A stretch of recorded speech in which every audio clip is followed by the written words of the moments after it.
mais um Almodincast, hoje com o Dr. Henrique Dallagnol, e vamos falar sobre SOP, Síndrome do Ovário Policístico. Olá, doutor, tudo bem? Olá, Mari, tudo bem? Muito prazer comentar sobre temas tão importantes como esse novamente aqui no podcast. É isso aí.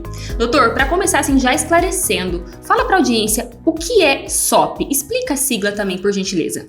A SOP significa Síndrome dos Ovários Policísticos, que, como o nome diz, é uma síndrome que engloba 2 de 3 critérios, no mínimo, para a gente poder definir uma paciente com essa síndrome, né? Então, ela é uma paciente que normalmente não ovula, uma paciente que tem dificuldade para menstruar, uma paciente que tem ovários policísticos no ultrassom e paciente que tem sinais clínicos ou laboratoriais de excesso de hormônios masculinos circulantes.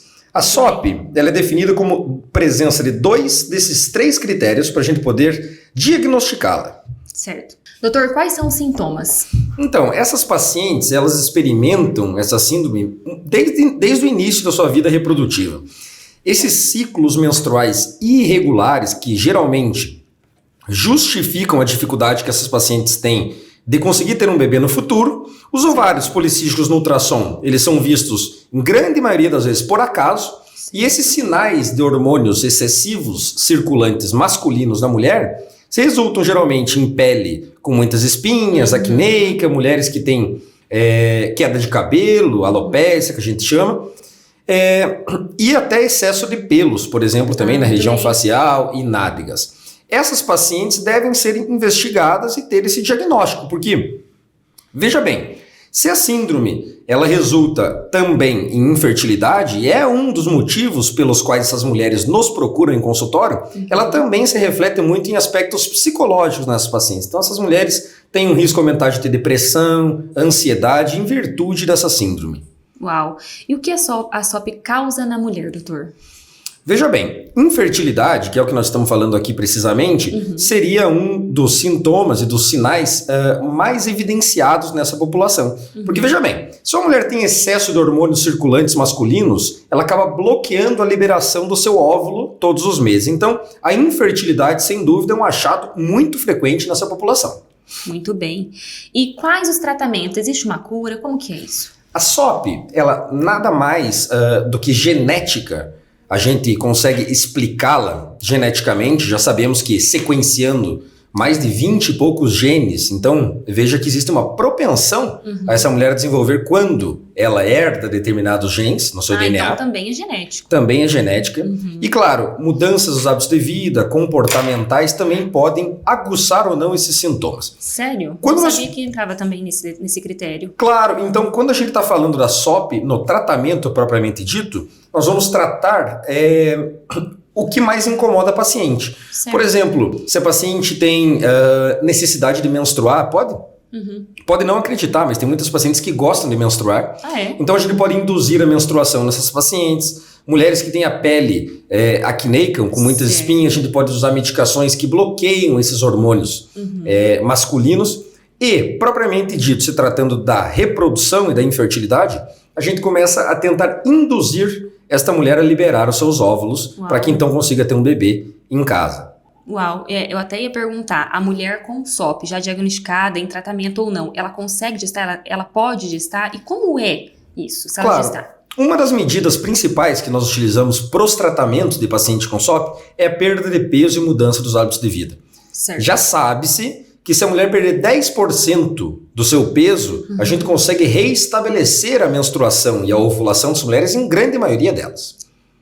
Então o estilo de vida tem, assim, uma grande responsabilidade nesse fator. Muito, muito. Inclusive isso aí é tema de inúmeras discussões na medicina contemporânea, porque a resistência insulínica, o aumento de peso, a pré-diabetes nessas pacientes está cada vez mais frequente. Então a paciente estando em equilíbrio, a gente consegue também reestabelecer os seus ciclos menstruais e a ovulação. Agora, se a paciente não conseguir, mesmo com medidas comportamentais, reestabelecer a ovulação para conseguir ter um bebê, existem medidas de tratamento específicas para isso. Que é o que a gente faz aqui na clínica, tanto induzir a ovulação para técnicas mais simples, como coito programado ou inseminação artificial, ou até mesmo a fertilização in vitro. Muito bem. E nesse caso, cabe a essa paciente até o congelamento de óvulos? Como que funciona? Ela tem essa possibilidade? Claro que sim. Alguns estudos demonstram que pacientes com SOP têm uma pior qualidade de óvulos. Certo. Então, veja bem, essa mulher, eu costumo brincar com as minhas pacientes, quando a gente está falando da síndrome, que a mulher com síndrome dos ovários policísticos, ela é tão fértil que ela se torna infértil. Uau. Ela tem tantos óvulos que ela acaba vivendo num estado de hiperandrogenismo e anovulação. Hiperandrogenismo seria esse excesso desses hormônios que eu bem disse. E a paciente não ovula porque ela tem tantos óvulos que ela não consegue ter um recrutamento e o amadurecimento para liberar uma sementinha, um óvulo no meio do ciclo menstrual. Então parece, há evidências de que a qualidade dos embriões gerados por pacientes com síndrome dos ovários policísticos é pior. Certo. Então, essas pacientes têm muitos óvulos durante a estimulação ovariana.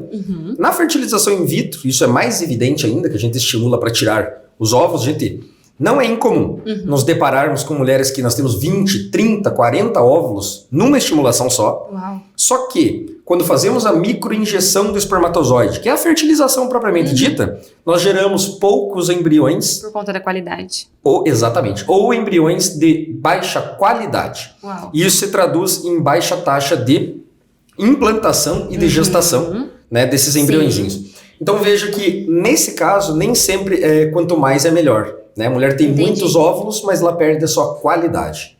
Então, de repente, até uma quantidade menor com uma qualidade maior, talvez torne mais viável. Exatamente, né? Mulheres mais jovens, ou até independentemente da idade, mas mulheres que não tiveram ovários policísticos ou não têm a síndrome como diagnóstico, às vezes elas têm melhores resultados reprodutivos com menos óvulos. Uau. Né? Então, e outra coisa, quando a gente faz a fertilização in vitro nessas pacientes e estimula os ovários a liberarem os seus óvulos, a gente tem que cuidar muito com a dosagem de medicamentos também utilizados, porque a gente pode deixar essa paciente sob um risco de desenvolver a síndrome do hiperestímulo, por exemplo, ovariano, que a gente tem que ter muito cuidado em manejá-lo. Muito bem. Doutor, e tem sido frequente essas queixas? A paciente chega, doutor, estou suspeitando que tenho síndrome do ovário policísticos, e o que eu posso fazer? Ou chega assim assustada com os sintomas? É frequente? Muito frequente. E muito tem frequente. aumentado essa taxa, a gente acredita que pode ser por conta do estilo de vida também, que vem assim, hoje em dia. Eu vejo, na verdade, como a gente está na internet, né? Eu vejo que as pessoas estão se conscientizando mais. Elas estão percebendo que o estilo de vida afeta no todo mesmo. Então, acho que as pessoas estão assim, tomando consciência. Eu acho que como nós fazemos até bastante podcast informativo, tem alcançado as pessoas e tem levado essas informações. Só que mesmo assim, ainda chega muita paciente para você dessa forma. Chega. Agora nós entramos num viés. Será que os hábitos de vida atualmente levados por essas pacientes estão deixando elas mais predispostas a desenvolver a síndrome dos ovários policísticos? Ou será que nós estamos fazendo mais diagnóstico do que nós fazíamos anteriormente? Boa. Né? Se um dos critérios dos quais nós utilizamos para definir uma paciente com síndrome dos ovários policísticos é realizar ultrassom para ver os ovários, é evidente que quanto mais ultrassons nós realizarmos na população, mais diagnósticos nós vamos fazer. Então, você falar assim, mulheres com síndrome dos ovários policísticos não eram encontradas com tanta facilidade na década de 80, 90, muito provavelmente porque nós não fazíamos diagnóstico, né? E hoje, começando com terapêuticas precocemente, né? Com medidas, por exemplo, de mudança de hábitos de vida, nutricionais, perda de peso, a gente já consegue tentar reestabelecer a fertilidade dessa população. Muito bem. Doutor, a gente está finalizando, mas algumas dúvidas que foram surgindo agora.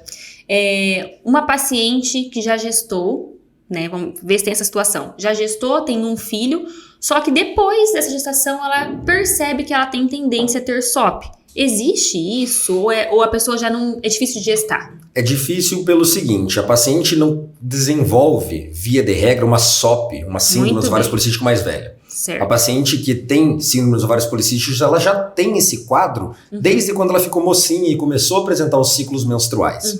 Tá? Agora é evidente, é óbvio que uma paciente com síndrome dos ovários policísticos pode engravidar. Né? Se ela não o conseguir com mudança dos hábitos de vida, os tratamentos estão aí, é o que a gente faz todo dia aqui na clínica. É o que falamos mais cedo. Isso, é fertilização in vitro, inseminação artificial, até o próprio coito programado induzindo a ovulação.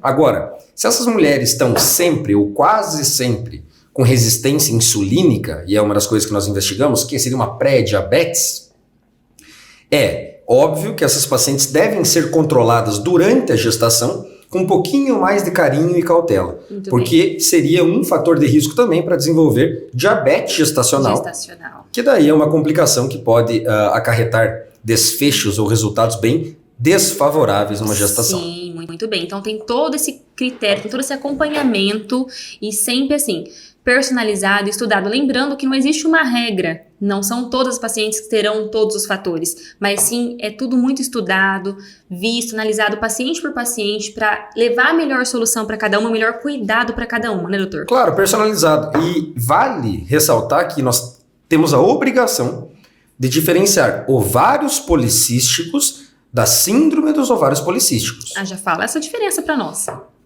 A presença de ovários policísticos é muito frequente na população. Se eu começar a fazer ultrassonografia transvaginal em todas as mulheres, eu vou fazer diagnóstico de ovários policísticos, ou seja, pacientes que têm os ovários grandes com muitos folículos. Certo. Agora, muitas dessas mulheres não têm síndrome dos ovários policísticos, que são 2 dos 3 critérios que nós falamos, que é anovulação, ou seja, mulher que não ovula e não libera o seu óvulo, paciente que tem sinais clínicos ou laboratoriais de excesso de hormônios masculinos, como por exemplo, testosterona, aumento da pilificação, pele acneica, enfim, e ovários policísticos. Então são os critérios ainda, veja aqui, nós em 2023 ainda utilizamos critérios feitos lá em 2003, chamados critérios de Roterdã, que são 2 desses 3 critérios. Então, a gente recebe em consultório pacientes que falam, eu tenho síndrome dos ovários policísticos, doutor. E quando você começa a esmiuçar o caso, você fala, não, você tem ovários policísticos e não a síndrome, o que é um achado completamente normal.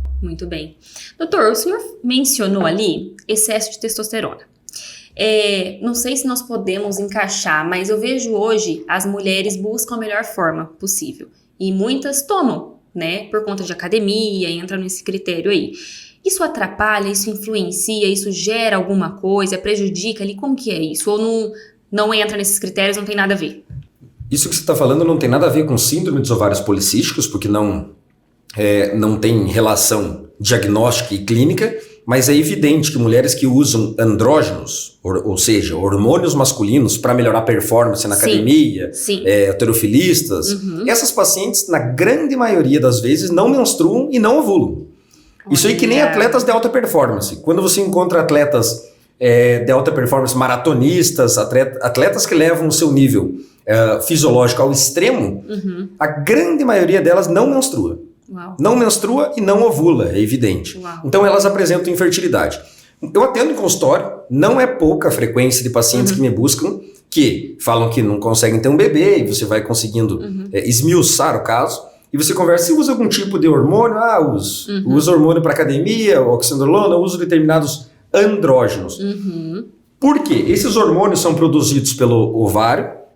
Na mulher, os hormônios masculinos são produzidos em grande quantidade, na maioria das vezes, pelas adrenais, que são glândulas que estão acima dos rins. Mas o nosso cérebro, o cérebro das mulheres pensa, se você está suplementando esse hormônio, se você tem níveis altos no sangue, o cérebro para de produzir hormônios que estimulariam a produção endógena, a produção natural. E dessa maneira ocorre um bloqueio da função do ovário. Então, mulheres que usam hormônios masculinos para academia, para maratona, enfim, essas mulheres acabam não ovulando por um bloqueio da sua própria produção hormonal a nível cerebral. Doutor, e agora entrando assim, outro insight que eu tive agora. Nós sabemos que hoje a vaidade está aí, né? Então nós, tanto homem como mulher, nós procuramos estar bem, no geral. E eu vejo que as mulheres estão, assim, mais rejuvenescidas, né? Buscando através de, não só do físico, mas estético, no geral. E eu vejo que as mulheres, elas estão achando que o útero também estão acompanhando o corpo. Estão assim, tô bem, me sinto nova, estou conservada, né? Estou bonita. E vou deixando para ter filho mais tarde porque eu estou muito bem. E isso, assim, eu acho que prejudica por conta da idade, por vários fatores. E no final das contas, às vezes, o custo emocional e até financeiro é maior para se ter um tratamento para a fertilização. Claro, Mariana, esse é um ponto muito importante. Nós devemos diferenciar na mulher, que é o seguinte: idade biológica e idade reprodutiva. A idade reprodutiva nem sempre se correlaciona com a idade biológica. Eu atendo mulheres, às vezes, de 40 anos que têm ovários, de uma mulher de 30, digamos assim, uma reserva ovariana adequada, e o contrário, mulheres, às vezes, muito jovens, com 26, 28 anos, que já estão em falência ovariana. Então, nem sempre esse raciocínio é verdadeiro. Muito bem. Eu atendi, por exemplo, hoje uma paciente, hoje pela manhã, uma paciente de 28 anos, que está tentando ter bebê há 2 anos e estava sendo orientada pelo médico assistente a esperar um pouco mais porque ela era ainda muito jovem para fazer o tratamento. Eu falei, muito pelo contrário, você tem que procurar atendimento para ontem, porque 2 anos de infertilidade, né, para uma menina de 28 anos é evidente, nos acende uma luzinha de alerta que alguma coisa ali não está funcionando bem. Sim. E ela trouxe alguns exames laboratoriais que demonstravam que ela já não tinha uma reserva ovariana adequada. Então veja que a idade reprodutiva dessa mulher não se correlaciona com a idade biológica. Ela é uma mulher com 28 anos, linda, enfim, não tem nenhuma característica que nos chama a atenção, mas do ponto de vista reprodutivo, os ovários dela já têm 35, 40 anos. Uau. E esta paciente, se esperar muito tempo para buscar ajuda, ela pode não ter sucesso, inclusive, fazendo tratamento. Uau. Então, a curva é a seguinte: a taxa de sucesso numa fertilização in vitro, ela é inversamente proporcional ao tempo de infertilidade.